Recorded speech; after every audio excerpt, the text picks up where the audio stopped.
I'm power.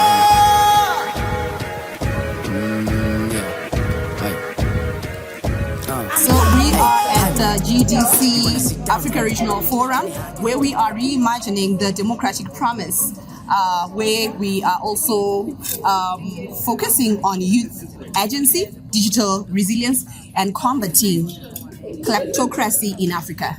I'm Batabli Lamini, and I'm your host. This is the AARENA, a space for honest conversations on ideas, practices, and people who are shaping the future of democracy in Africa. I'm so excited to be joined by these amazing people who are part of this forum. And on my left here is the lady who just concluded a very interesting panel. Probably she'll speak about it on her own, but we felt we should include her in the conversation. And on my right, I have these amazing young people who were contributing throughout the sessions, showing that they have passion for the different countries that they represent. At this point in time, I would like to give them a moment to introduce themselves to you so that you get to know a little bit about them. Maybe I'll start from my right. Yes. Hi, my name's Natasha Talam. I'm from Kenya. I am representing Mimi and a proud Gen Z. Yeah. Okay. Thank you very much for joining at this podcast. I'm Robert Sylvester Majige. I'm a fisherman, a poet, lawyer, and also I'm working with an NGO based in Dar es Salaam, Tanzania called Tech and Media Convergence as a policy and civic tech lead. I'm also taking part in the Accountability Lab bootcamp, which is organized by our amazing accountability in Eastern and Southern Africa. Yes, thank you so much. Hi, I am Patricia Joseph from Kenya. I work with Katiba Institute, an organization dealing with constitutionalism. I am an advocate of the High Court of Kenya, and also I work also as a program manager in the civil society space. Lovely. Thank you for those introductions. So the theme that is guiding this forum is that we are called to reimagine democratic promise. The democratic promise. But I thought it would be important for us to first define what democracy is. What exactly do we mean? There was an interesting definition by McDonald Lewanika where he was saying democracy, it's a noun. It's a verb, sorry, it's not a noun. But I thought maybe we could start from the bottom. What exactly is democracy? What's your take? For me, if you translate it, there's no word for it in Kikuyu as far as I know. It's a dialect in Kenya. Maybe the direct translation would be Wadhani Wa Ando, which means government for the people. And basically, you as people, you yourselves are governing yourselves, your own rules and your own type of justice, your own ideologies and everything, even before anybody else defines it for you. So I think literal translation, government for the people. Government for the people. Yeah. Okay, thank you. And you, Robert? From trying to deconstruct the meaning of democracy, it's more focusing on how system of governance that is being seen by majority to be better, that can work in the today's contemporary world. However, it has mixed feelings when it comes to Africa, because African democracies have been developed since time immemorial that we had our own way of doing things in the communities. You can read about the tribes, you can read about the communities in Eastern and Southern Africa. You can see how the Ngoni were doing their stuffs. You can see how the Kamba and the Yao they are doing their things. You can go in Dar es Salaam, for instance, you can see in Mwanza how the Sukuma were doing their things. Mm-hmm. You can go to Zambia, you can see across other parts of Africa. So it's something that we need to really discuss about how we govern ourselves, how we lead ourselves, and to the common ground of Ubuntu or ideas that it brings us together for solving the things or challenges that are eminent to us in our realities. Lovely. I'll pause there with the definitions.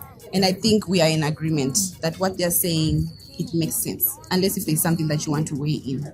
No, just to add that, it does make sense. Mm-hmm. Just to add that when you talk about democracy and when there was that question about democracy as a doing element, it's because of what elements constitute a democracy. As a system of governance, then what?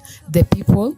how the people want to be governed, the rights of the people, the institutions, how the powers, the checks and balances are demarcated within the system of governance, and how people now exercise those rights. Yep. Lovely. So he raises something important here. He says we had our own way of doing things. So where did democracy come from? Where did it come from, and why do we find ourselves in a space where we are not recognizing democracy in Africa? Well, I think I'll say that it was not a non-existent concept, but it was the practice and what the people call it or saw it to be. For instance, if I take a community like any of the Kenyan communities, you will find there were, for instance, Council of Elders. The council that now has the leadership, but this council was not arbitrary. They could not just hold, they could not just do things without limitations. There was an element, there was a practice of consultation. There was an element of public, open conversations, dialogue, participation. So those elements, if we look at them in context, we can't say the idea was not there. Perhaps it's what we called it. Like now, if she said for the Kikuyu, there are different elements you'll see it of that democracy or the governance, but it may not be just be called democracy. It's not so it's just to say it was there, practiced in different forms, except that the colonialization reconfigured a lot of things for African community and also introduced a system that now created some disharmony, but we can't say it was not existing. Yeah. I love that. So it brings me to a point that was made in the previous panel, where someone was arguing that we need to renew democracy. And then the other one was saying we need to reimagine. So where are we? Where would you say, what do you think we should do? One, I think we have democratic backsliding. So you have to come up with the idea. So I think first you reimagine, come up with the idea, and then after you reimagine it, if it doesn't work, the idea doesn't work, or after you've implemented it and it hasn't worked, now you can renew it over and over again. Because when you imagine it, obviously the constituents of what you thought the democracy would look like, perhaps the public participation. In Kenya, what they do, they put it in the newspapers, they call for public participation, tell you, we are meeting in this social hall, and require everybody to come and listen. We are youths, we are unemployed, we have things to do, to look for money, to even hang out with our friends, social, political, economical. So you just can't come and decide on a random day, this is the day for public participation, and then ask people to come at that certain day. Most of us are also in the corporate spaces, they meet the upper class, so we do be coming from work directly at maybe 1 p.m. you run into a baraza to contribute in matters, maybe AI, in the AI bill that is introduced in Kenya. I don't think so. So you start by coming up with the idea, reimagining it from the start, and decolonizing it also, because what we are using right now is not ours. It is really not ours. I think ours was a better way of dealing with things, and hence we use in the panels we say democracy and justice go hand in hand. So if your democracy is faulty, I don't think your justice systems will also work entirely. I like what you're saying, that what we're using is not ours. So should we go back to what we were using in our reimagination? Should we? I think we live in different times, and different times requires sometimes different ways of doing things.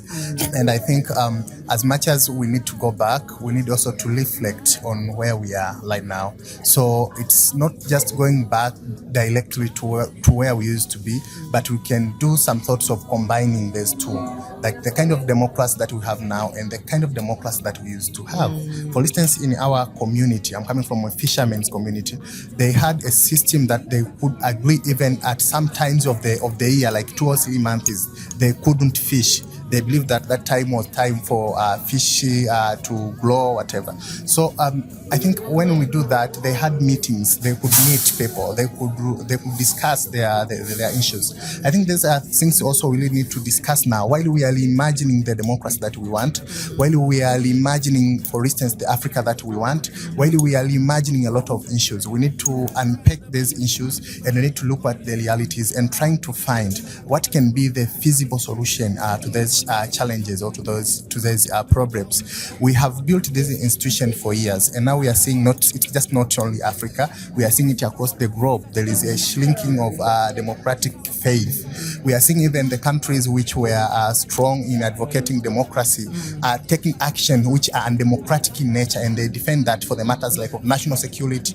They defend that for the matters of their country's interests. As much as they do, it's as much as we need to do to defend that, to defend our space, to reclaim that African space, and to respect for our values, to go back to those values and find a way on how we can coexist and give it out there so that the people can understand that this is really what's important to us. Another thing that we can do for that is really having these conversations for the young people. People need to have these conversations. They need to understand that our languages are beautiful. They need to understand, while I speak Kikuyu, while I speak Swahili, it's very good. They need to understand that whatever kind of religion we are brought in Africa, we need to go back to look at our faith system, to look to decolonize our education, to see on how we prepare our the education regarding the needs of the community.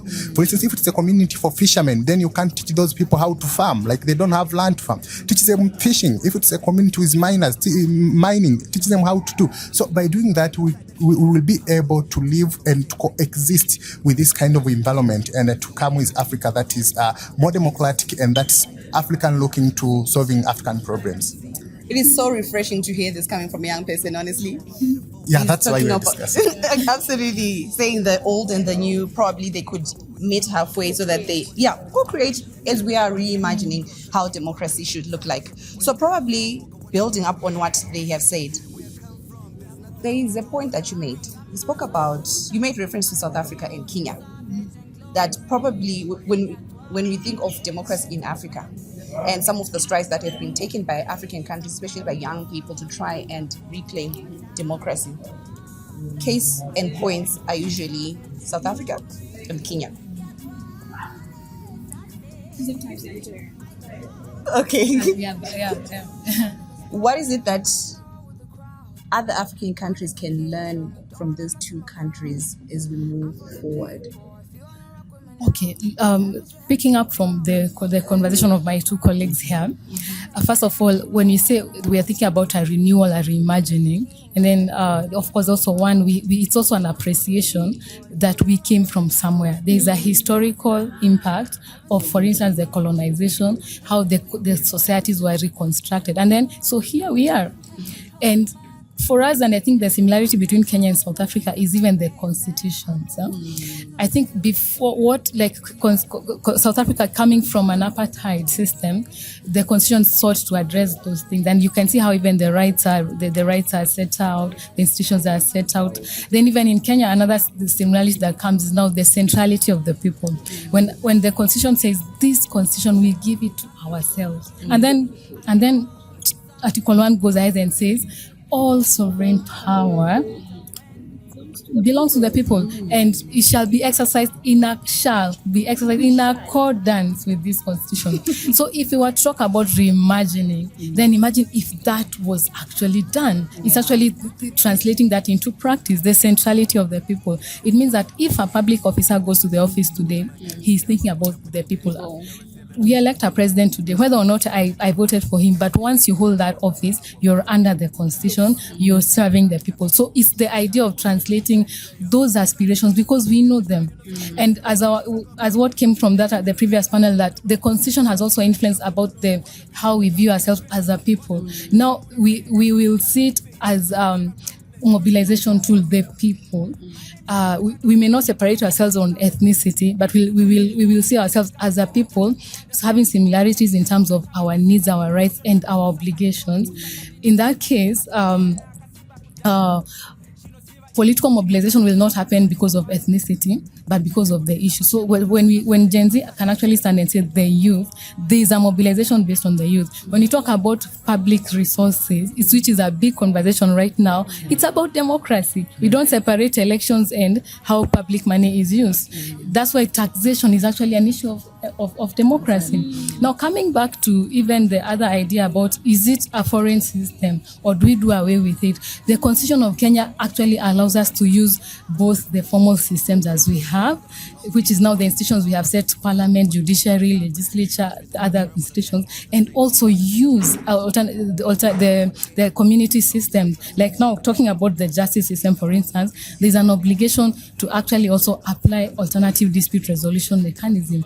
Kenya currently is implementing alternative justice systems within the judiciary and even outside, meaning we are actually using the elder system of some communities into the justice system to get solutions that resonate with the people. If today there's a problem with a conflict within the society, you go to court. As I go and represent you, we will go to the adversarial system where it is my case has to win. But if you embed an alternative justice system element, you know what will happen? We will negotiate, we will reach into mediate, we will reach remedies that even involve what is justice in your community. Maybe we want to make peace between two fighting communities. The elders will advise the court that this is the remedy would be restitution looks like this. So it's actually possible to reimagine and marry what the societal realities and the constitution and the law. Coming back to the conversation about why South Africa and Kenya. First of all, we learned a lot from the South Africa when Kenya was developing its constitution. So sometimes you will see those similarities even in the document, and there's no problem with constitutional borrowing even in our legal studies, because it's also a way of learning practices, but then you also adapt them to your own context. And both constitutions have really enabled the people. That's why you see many cases going to court, because the constitution has actually built a mechanism that encourages people to challenge how power is exercised by going to court, to go and claim your rights by going to court, because we are dealing with a culture where a civil service or a political system has not transformed in a manner that the constitution expects you to transform. So the people now become agitated to use the constitution to ensure we want this culture to become a reality. And you see those similarities now with South Africa and Kenya because of the rights, how the rights are being couched, the practice. And of course, you'll also see court decisions. We borrow from each other, we learn from each other. And I can't say it's just the two countries, but I think it's also the prominence of also how it's done. Very active citizenry, they say loud in a good way. You'll see very strong conversations online and offline, and then of course having a very active culture where the civil society can thrive. People can directly challenge power, and then even the issues of press freedom and all. Yeah, great. So in parting, I would like my speakers here to share with you their call to action, or rather I say they share with you their food for thought in your efforts to reimagine the democratic promise. So probably I'll start from my right, we come all this way. All right. What's the call to action? Decolonize today, and relearn, unlearn, and I think relearn, unlearn, and learn. I guess, yeah, always, because education is really key to everything. Because if you don't educate yourself, the people in government, political class, they thrive on your ignorance. So decolonize, relearn, unlearn, and learn today. Do not be a bum. Thank you. Yeah, I think for me, my call to action is on how we can organize. We can educate ourselves, and then we can organize, and finally we can liberate. Organization should start from the grassroots, where people should be, there's conversations should be translated into actionable, actionable maybe police, actionable poetry, actionable writings, actionable cartoons or animations that can be really understood to people from the grassroots, that they can understand the importance of these ideas. For instance, now in Kenya, the campaign like Tuko Kadi, on how it spread. It goes to normal youth. It goes to a youth in Nakuru, a youth in Machakos, a youth everywhere, that they find that it's their light to do that. After that, then we need to engage. On how now we engage, it's through breaking the chains, breaking the barriers. For instance, on democratic participation in governance and leadership, young people now forms large part of Africa. Now we need to ask ourselves, if we are going, are we still going to election where we choose leader who gave us money? Or are we going to an election where we choose leader who gave us a solution, or with whom we can sit together and discuss how we can make our community better, how we can make our people better? It's something that we really need to do in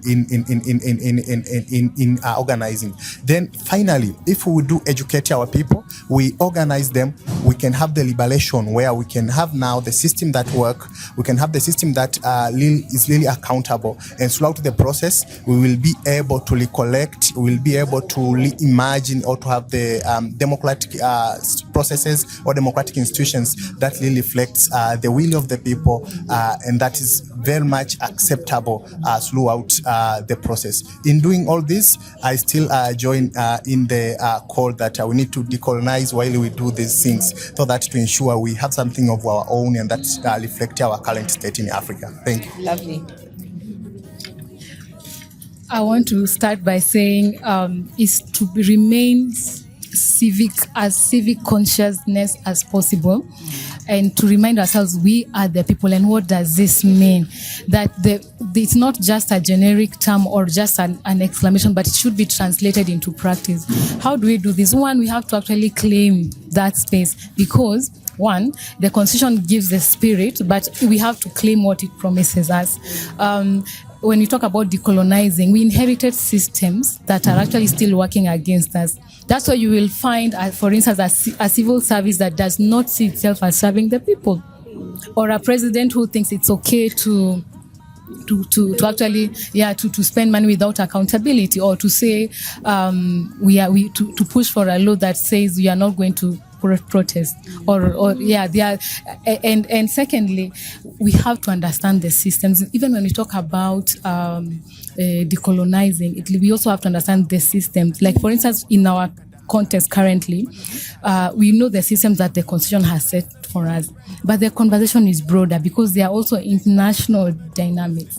If I use the question of public resources and public debt, where does Kenya get its debt from, both local and national? And that has really serious implications on our sovereignty. So when we need to understand systems and see the issue of public debt as a conversation that actually affects my daily life, because if Kenya spends a lot of its money paying its debt, it means I will not access education, our children will not access education, health will be compromised, food will be compromised. So we understand those systems so that, one, we participate in them, we challenge them, and we transform them to translate into the idea of us as the people.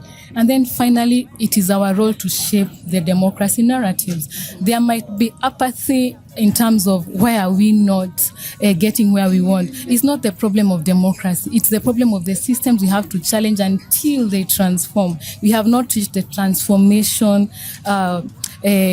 destination. It's actually a process. And in that process, 5 years ago, you will make some gains. Then 3 years later, there'll be some backsliding. Then again, you have to push. And therefore, my parting shot is this: eternal vigilance. We have to constantly and remain conscious as citizens who can actually challenge systems, innovate our own ideas of participation. Let's not see ourselves that we can only participate through the established political parties, which are very problematic right now because they are elite driven, but push systems to translate to us as the people. So that, why not? We might see a farmers' party in Kenya actually in the ballot box, whether at the national or devolved units, at whatever level. It's up to us to decide. That's why eternal vigilance. And when there are threats to our constitution, actually the people are the final barriers. Because institutions can be compromised, but the people, when you reach that collectivity of the people, then there is hope for us, for our democracy. And in the case of Kenya, our constitutional democracy. Great. Thank you so much, ladies and gentlemen. This was a worthy conversation, and I hope it inspires you to also continue the conversation on our social media platforms. Spread the word, share the message, and let's continue to reimagine the democratic process. My name is Batabile Dlamini. It's been a pleasure. Please follow us on our social media platforms at Alessa, at account Lab Alessa. Don't wanna mess with my crown. I'm for the people. If you wanna rock with me now, have us hide with the crown. Have us hide with the crown.